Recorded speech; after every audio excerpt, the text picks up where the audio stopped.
d'accueillir Didier Reynders ce soir à l'Échec, mais aussi quelle chance de pouvoir écouter son expérience, écouter ses conseils, partager nos opinions.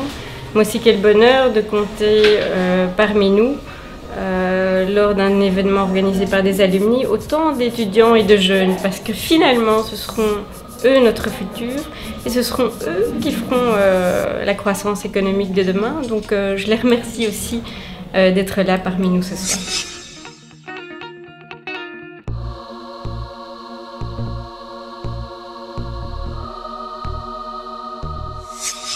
L'exposé de ce jour est particulièrement intéressant parce qu'à côté des décideurs traditionnels que sont les particuliers et les entreprises, nous avons l'occasion de rencontrer un homme politique qui a une longue expérience et qui nous permet d'avoir une vision tout à fait nouvelle par rapport à la chose économique traditionnelle.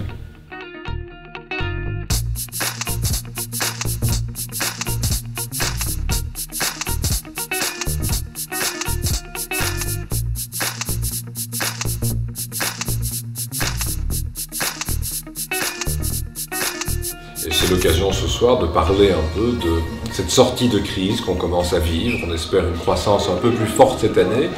Et donc on espère surtout pouvoir se tourner vers des mesures un peu plus favorables à une relance économique. Que ce soit le soutien aux entreprises, la baisse des charges sur les petites et moyennes entreprises. Dans notre pays, ce sont ces entreprises-là qui créent et qui développent l'emploi. Mais à côté de cela aussi, ne pas oublier de soutenir le pouvoir d'achat qui aide au développement économique, et je pense en particulier au pouvoir d'achat de celles et ceux qui ont les revenus les plus faibles, que ce soit des revenus du travail ou des revenus de la retraite, par exemple, des pensions qui sont encore assez basses aujourd'hui. Donc c'est un débat que l'on peut avoir sur ce que l'on peut faire en Belgique aujourd'hui pour orienter la relance, mais ce qu'on peut faire peut-être aussi à l'échelon européen.